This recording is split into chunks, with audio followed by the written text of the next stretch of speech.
Le Havre.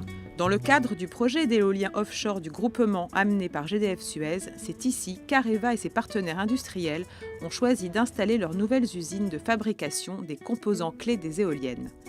Le Havre, c'est aussi la 7e étape des rencontres d'entreprises organisées par les différentes CCI du Grand Ouest. Présentation du projet, mobilisation des acteurs du territoire en vue de répondre aux besoins industriels, des rencontres nécessaires pour permettre aux entreprises locales de saisir les opportunités. C'est une condition nécessaire pour pouvoir livrer les usines en temps et en heure au moment du démarrage, puisque les délais de qualification sont très longs. Par exemple, pour certains composants, il y a plus de 12 mois pour la qualification. Et donc, il nous faut vraiment préparer les entreprises à répondre à nos exigences en termes de série, de production série, et sur des composants avec des dimensions très grandes. Parmi les intervenants, les représentants de GDF Suez et d'Areva, bien entendu, mais aussi des partenaires de rang 1, comme ABB, spécialiste des génératrices et convertisseurs électriques moyenne tension. Cette réunion, elle a deux buts. Premièrement, nous faire connaître, expliquer notre positionnement, expliquer notre présence future, et puis aussi profiter de ces réunions afin de mieux connaître le tissu local. Le groupement international a décidé de développer sa présence en France avec à la clé l'ouverture d'une unité de production dans le périmètre havrais. Une localisation de la production donc renforcée par des nouvelles opportunités comme celles offertes par Technip aux entreprises dans les structures sous-marines, invisibles, souvent oubliées mais indispensables aux éoliennes offshore. On est dans le registre de l'information et de l'entraînement, de l'information parce que les parcs éoliens offshore sont, en tout cas en France, relativement peu connus, et pour cause, il n'y en a à ce jour pas.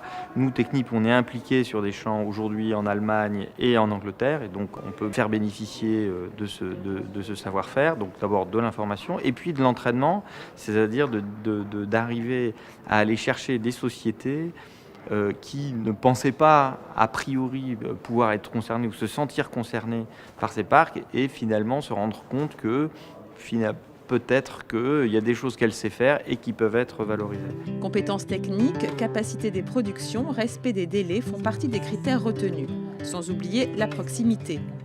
Positionné sur l'appel d'offres de la plateforme d'élitrayage DCP, Fabrique s'est profilé en composite à Creil, mais dispose d'une unité à la Marée-sur-Seine pour l'assemblage. On peut livrer à Areva l'ensemble complet monté, étant donné qu'une plateforme d'élitrayage fait environ 5 mètres par 5 mètres, 2 tonnes de poids. Donc il y a un moyen, soit moyen routier ou soit moyen fluvial, d'amener cette plateforme directement aux usines Areva au Havre. Autre obligation rappelée par les intervenants, la prise en compte et le respect des nouveaux process et particulièrement les normes de sécurité. C'est pas juste pour faire joli, c'est un point qui sera extrêmement important et je dirais que c'est un des atouts que les sociétés peuvent mettre en avant. Une contrainte profitable pour l'ensemble des partenaires locaux. Il est clair que ce sont des méthodes de travail qui nous tirent vers le haut, qui nous obligent à progresser en termes de qualité, en termes de sécurité. L'avis de la CRE interviendra très prochainement. Le calendrier du groupement, lui, vise une mise en service en 2021, soit 2 ans avant la date butoir fixée par l'appel d'offres.